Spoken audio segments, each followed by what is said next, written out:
Fique em pé, por gentileza. Hoje nós iniciamos uma nova série intitulada Os 5 Solas da Reforma Protestante. Nós entendemos que é muito oportuno várias coisas aprendemos da palavra, mas também as doutrinas da Igreja Reformada, no caso nossa, a Igreja Presbiteriana do Brasil, onde também somos alinhados com a Reforma Protestante. E hoje eu quero ler o primeiro texto do Sola Scriptura, que quer dizer somente a Escritura. Está lá em 2 Timóteo, capítulo 3, dos versículos 14 ao 17. Nós vamos ler de maneira responsiva, só que agora eu leio os versículos pares e os irmãos os versículos ímpares. 2 Timóteo, capítulo 3, 14 ao 17. Todos acharam? Amém? 2 Timóteo, capítulo 3, 14 a 17. Eu leio os pares e os irmãos me ajudam nos versículos ímpares. Diz assim a palavra do Senhor: Tu, porém, permanece naquilo que aprendeste e de que foste inteirado, sabendo de quem o aprendeste.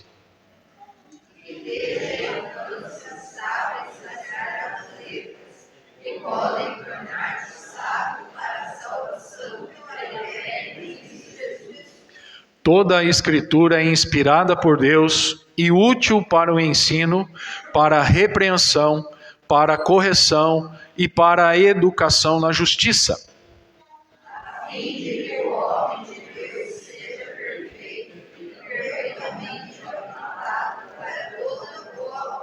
Amém. Vamos orar? Senhor, a Tua palavra foi lida. E amado Espírito Santo, fale aos nossos corações para que tenhamos capacidade de transmitir e receber esta verdade nesta noite. Ó amado Espírito Santo, clareia nossa mente. Tira agora de nós tudo aquilo que nos preocupa, que, ó Deus, temos as demandas desta semana, mas que agora possamos somente focalizar a Tua palavra e estarmos conectados com o Senhor, para que o Senhor nos use com poder, com graça e com glória. Essa é a oração que fazemos, no nome do Teu Filho amado Jesus. Amém. Você pode se assentar. Meus irmãos, este ano, mês de outubro, a data 31 de outubro, o ano 1517. Este ano, 506 anos da Reforma Protestante. Mas, pastor, o que foi isso? Que benefício nós temos? Por que falar e pregar sobre essas questões? Sempre é bom, meus irmãos, olharmos para a palavra e vermos que toda a narrativa bíblica, ela nos traz ensinamento. Ela nos dá exortação. Ela nos corrige.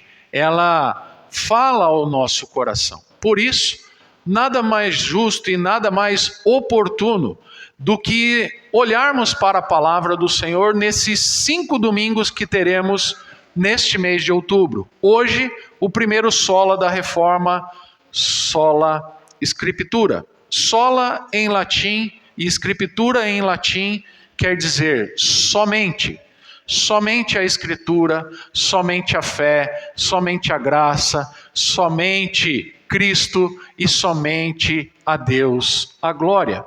Nós vamos olhar os 5 solas durante este mês. E eu espero que todos vocês que aqui estão venham a cada domingo com mais vontade de ouvir a palavra do Senhor e sair daqui aprendendo um pouco mais. Pois bem, o contexto histórico é o seguinte: Martinho Lutero, ao ver as Escrituras Sagradas, Romanos 1, capítulo 17, ele vai ler aquele versículo e vai ficar espantado com o que o Espírito Santo do Senhor disse. Colocou aqui, Flavinho?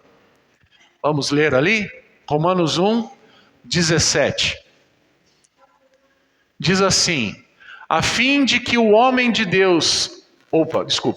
Visto que a justiça de Deus se revela no evangelho de fé em fé, como está escrito: o justo viverá pela fé. ou por fé em algumas outras versões. A grande questão é a seguinte: em 1517 só existia uma única igreja, a Igreja Universal. A igreja, não a universal desta que nós conhecemos, mas a universal, que quer dizer católica, a única igreja que existia, não esta que nós temos hoje. Não existia os católicos e não existiam os protestantes, mas uma única igreja. E Martinho Lutero, como monge, então, ao ler as sagradas letras, as sagradas escrituras, ele fica então: como eu faço? Se o justo vive por fé, se a palavra fala a mim, fala a você, o que eu devo fazer? E com isso, e indignado com algumas questões da época, principalmente a venda de indulgências, ele então coloca na porta da igreja de Wittenberg, na Alemanha, as 95 teses. O que são as 95 teses, pastor? São 95 questões a serem debatidas, e ele chama então o povo da igreja, a liderança da igreja, para um debate. Justamente porque naquela época nem todos tinham Bíblia. Quer ver? Quem não tem Bíblia, levanta a mão. Quem não tem? Graças a Deus. Todo mundo aqui tem uma Bíblia. Se você não tem ela física, hoje em dia você tem ela no seu celular, no seu smartphone. E muitas das vezes, ainda hoje, pessoas não têm a Bíblia física em papel. Então ele chama para o debate justamente para compreender algumas coisas. E a venda das indulgências era justamente para a pessoa sair do purgatório. Mas por que não então sair mais rápido do purgatório, já que tinha que se vender, ou no caso, comprar as indulgências? Pois bem, nós estamos neste mês comemorando 506 anos da Reforma Protestante.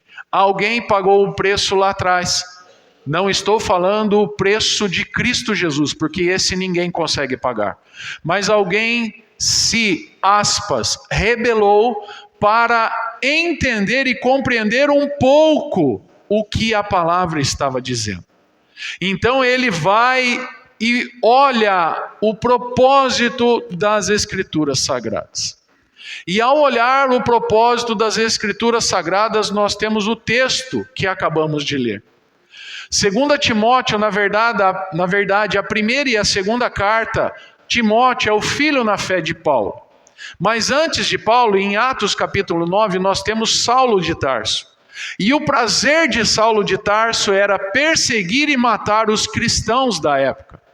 Talvez o meu prazer e o seu prazer, e assim eu espero, que seja estar na casa junto com os irmãos, no templo, para que nós possamos cultuar juntos o Senhor. Então este propósito nada mais é do que um desafio para nós nos dias de hoje. Foi para Paulo, foi para Timóteo, foi para todos aqueles que pregaram a palavra de Deus, e detalhe, morreram pagando com as suas vidas um preço altíssimo. Lógico que ninguém vai pagar o preço mais alto do que Cristo. Por isso nós temos aqui a mesa da comunhão, para cada primeiro domingo de cada mês, nós relembrarmos aquilo que o Senhor nos fez.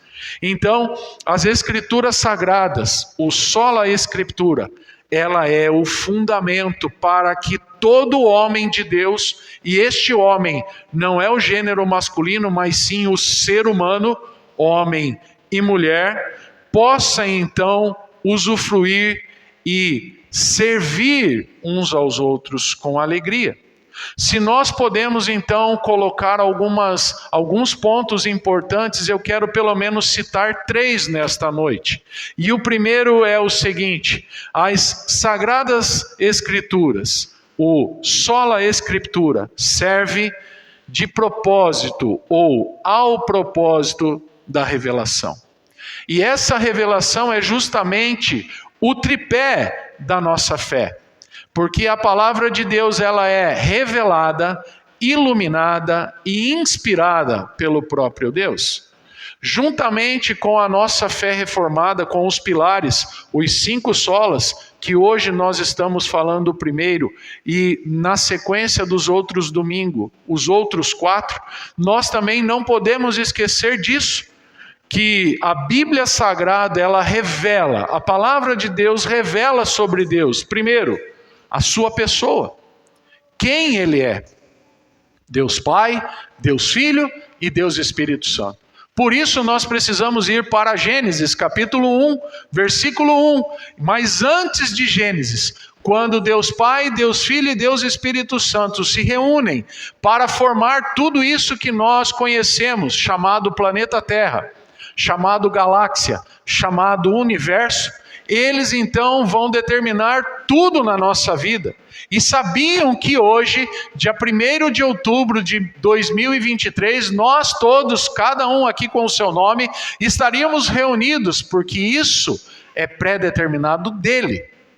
Ele sabe quem estaria aqui e ele sabe quem faltaria neste domingo. Pois bem, nós estamos aqui com o simples intuito de cultuarmos a Deus e aprendermos. Então, com a criação de todas as coisas, Deus, então, Ele é revelado através da pessoa. Consequentemente, através da sua pessoa, o seu poder. O segundo é o seu poder, porque o poder da sua palavra, a palavra de Deus teve tanto poder que através dela tudo veio a existir. Haja luz, haja trevas, haja firmamento, haja isso, haja aquilo. Então, se você olhar Gênesis, todo o capítulo 1 e o capítulo 2, você vai ver que em 6 dias Deus formou todas as coisas, inclusive o homem. E no 7º ele descansou. Além disso tudo, além de revelar a pessoa de Deus, o poder de Deus, ele também, ou melhor dizendo, a palavra do Senhor revela as suas promessas. Porque desde o início da criação, meus irmãos, com Adão e Eva, ele deu uma ordem expressa desta árvore do centro do jardim. Não toque e não coma, porque no dia que você comer ou você tocar, você vai morrer. E infelizmente, ao fazer isso, Adão e Eva pecaram, desobedeceram e foram o quê? Expulsos do jardim. E lá em Gênesis 3 nós temos esse relato. Mas como todos nós temos esse costume, Adão e Eva colocaram a culpa em outras pessoas. Adão colocou a culpa em Deus por criar a mulher. E a mulher colocou a culpa em Deus por criar a cobra. E nós fazemos isso. Por algumas coisas que acontecem no nosso meio, colocamos a culpa em alguém, ou em determinada pessoa, ou em determinada coisa. E deveríamos fazer o contrário, justamente porque se nós somos imagem e semelhança do Criador, como está registrado em Gênesis 1, 26 e 27, nós deveríamos assumir os nossos erros. Porque isso é hombridade, porque isso é caráter. Quando a gente erra, a gente pede perdão e se arruma e muda a nossa vida. Mas quando a gente fica atrás da pessoa, dando a punhalada, falando aqui, falando lá, isso não é certo. Isso não é de Deus. E isso é bíblico. Não sou eu que falo, é a palavra do Senhor. Por isso, além disso tudo, o Senhor ou a Escritura Sagrada vai revelar um plano maravilhoso de Deus. E aqui eu quero ler Romanos, capítulo 5, versículo 8 com você agora. Se você quiser, você pode abrir a sua palavra ou vai ser projetado aqui. Romanos 5, versículo 8, que diz o seguinte, na versão transformadora: mas Deus nos prova seu grande amor ao enviar Cristo Jesus para morrer por nós, quando ainda éramos pecadores. O plano do Senhor é perfeito, meu irmão e minha irmã, porque desde sempre, desde antes de haver o mundo, o Senhor também já havia solucionado tudo. O Senhor Jesus viria a esta terra, nasceria de uma virgem pecadora chamada Maria, com seu pai José, numa família simples, de uma dona do lar e um carpinteiro. E a partir daquele momento ele cresceria como uma criança normal, dando topada, arrancando o topo do dedão, caindo, ralando o joelho, fazendo tudo que é de costume de um menino e de uma criança. Ao passo que, ao passar o tempo, com 30 anos de idade, ele reúne 12 homens iletrados, muitas vezes sanguíneos, para segui-lo e assim mostrar pessoalmente, durante 3 anos, curas, milagres e prodígios. Este plano é maravilhoso. Este é o primeiro ponto, onde nós vemos o propósito da revelação. O segundo ponto da sola escritura, da escritura sagrada, somente ela é o propósito da redenção. Novamente, o versículo 15 diz assim: e que desde a infância, eu não sei você, eu não sei a quem vai servir isso, mas desde a infância sabes as sagradas letras. Que sagradas letras eram essas? A palavra. O que ele tinha na época, os rolos. E nós temos um compêndio de Novo e Antigo Testamento. Um livro com 66 livros, que fala ao meu e ao seu coração sempre, que podem tornar-te, olha só que interessante, se você meditar na palavra dia e noite, se você buscar a compreensão do Senhor, você vai se tornar sábio para a salvação pela fé em Cristo Jesus. Então, este é o propósito da redenção. Uma vez que Cristo morreu na cruz, nós fomos justificados pela fé. E uma vez justificados pela fé e uma vez salvos, sempre salvos. A grande questão e o pulo do gato aqui é o seguinte: não podemos viver pecando. Não dá para hoje pecar, amanhã pedir perdão, depois de amanhã pecar, depois pedir perdão. Não, o verdadeiro cristão, a verdadeira cristã, o homem e a mulher de Deus, quando se entrega ao Senhor Jesus, ele muda a sua vida. Nós temos o costume de falar assim para quem está fazendo dieta: nossa, você não perdeu nem uma grama. E isso é a pior coisa que uma pessoa está determinada a fazer, recebe como incentivo, só que incentivo ao contrário. Mas, quando você se torna uma nova criatura, você se torna uma nova pessoa, as pessoas de fora, a sociedade lá fora, não vai ver algo físico transformado. Porque a transformação é interna, é espiritual. E guarde isso, porque todas as vezes que você for questionado ou questionada, todas as vezes que você for caluniado ou caluniada, perseguido ou perseguida, está tudo certo. Porque você assumiu um compromisso com o autor e consumador da sua fé. Agora, se você tivesse feito uma pública profissão de fé e nada estivesse acontecendo com você, aí sim nós teríamos um grande problema. Porque o homem e a mulher de Deus vai sofrer perseguições.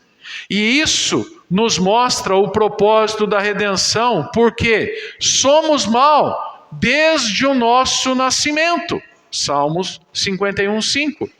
Além disso, mostra a ira do Deus soberano. Se você quiser olhar aí, ainda em Romanos, agora no capítulo 6, no versículo 23, vai dizer o seguinte: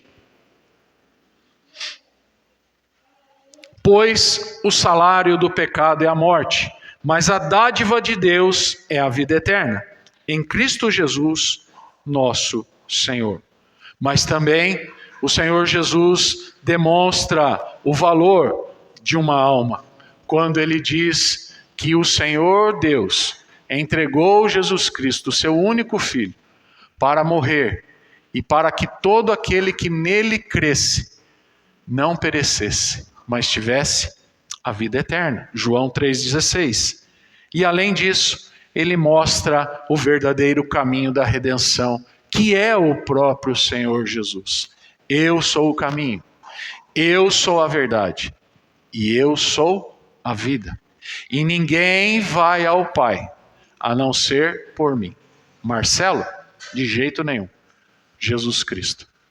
Por isso hoje, se você está aqui, você quer ir ao Senhor Jesus, você quer e deseja isto na sua vida, uma nova história, um novo começo, vá até o Senhor.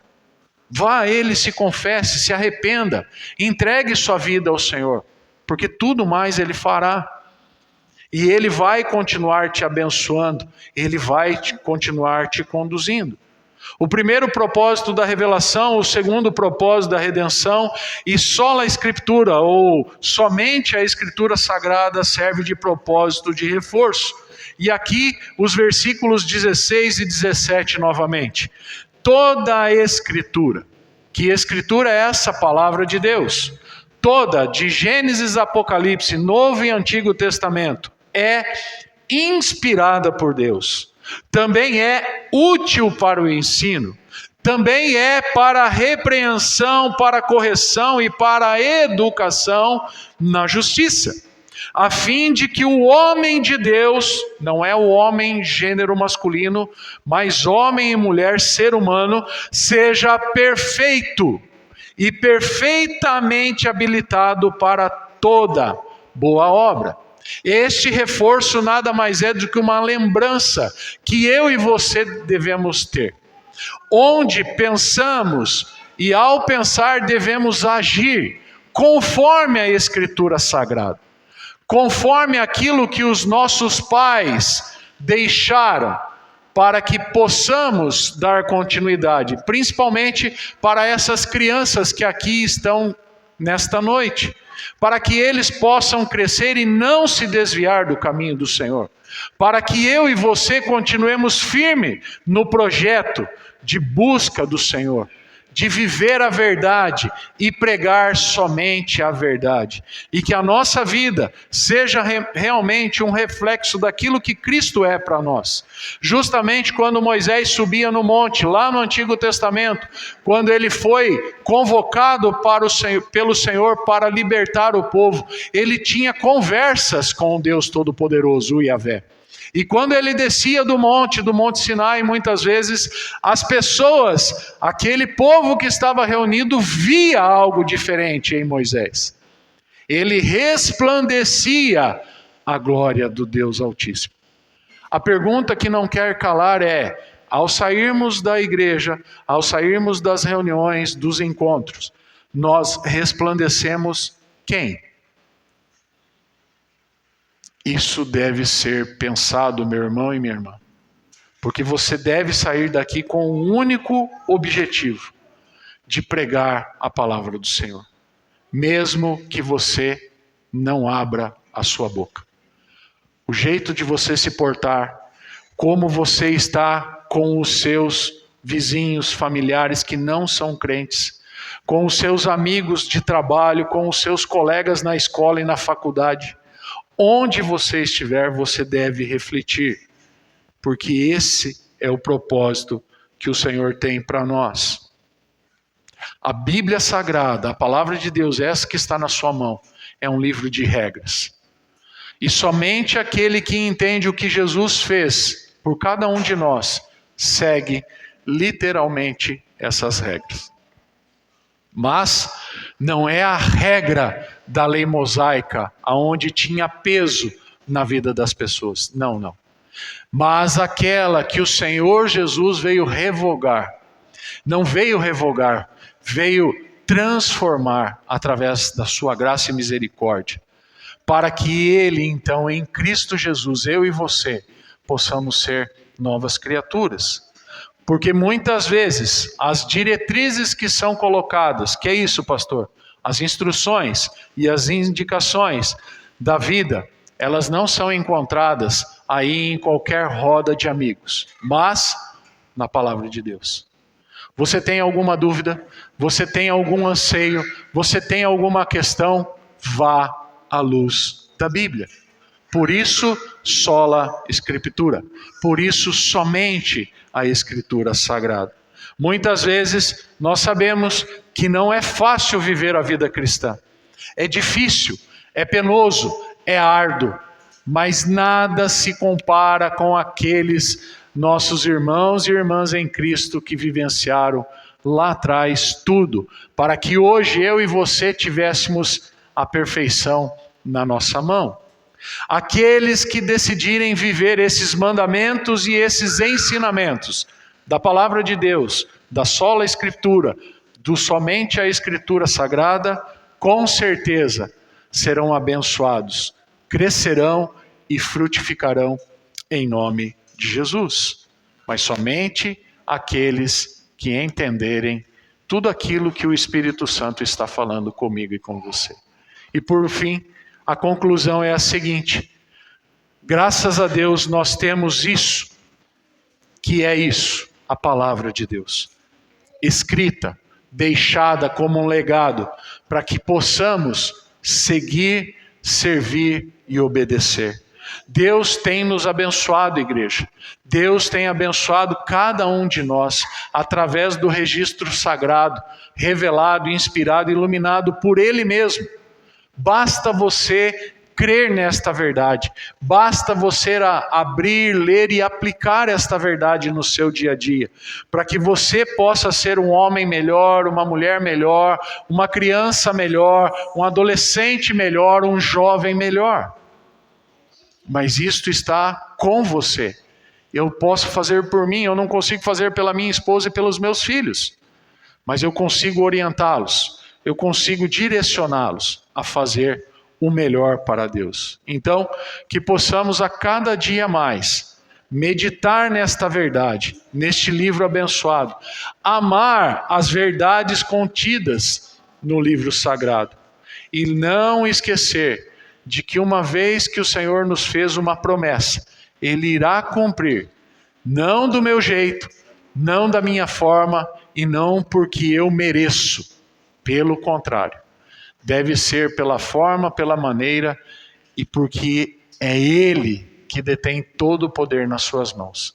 E é Ele que vai determinar se eu ou você merecemos ou não merecemos. Mas, uma vez que nós confessamos a Deus como o único e suficiente Salvador, você pode ter uma convicção que jamais o seu nome sairá do registro do livro da vida. Você pode passar por situações difíceis, você pode passar por períodos desagradáveis, mas você tem que entender que jamais o Senhor vai te abandonar. Ele está no mesmo lugar que Ele sempre esteve, no trono sagrado. Então, assim como o filho pródigo, quando cair a minha ficha e a sua ficha, retornaremos ao Senhor e Ele estará de braços abertos nos esperando. Puxa, filho, puxa, filha, você demorou tanto, hein? Mas eu sempre estive aqui para te receber de volta. Por isso, se alegre no Senhor nesta noite, principalmente porque agora vamos participar do melhor momento das nossas vidas, que é a comunhão com o Senhor. E que o Senhor continue a nos abençoar em nome de Cristo Jesus. Amém? Amém. Eu quero convidar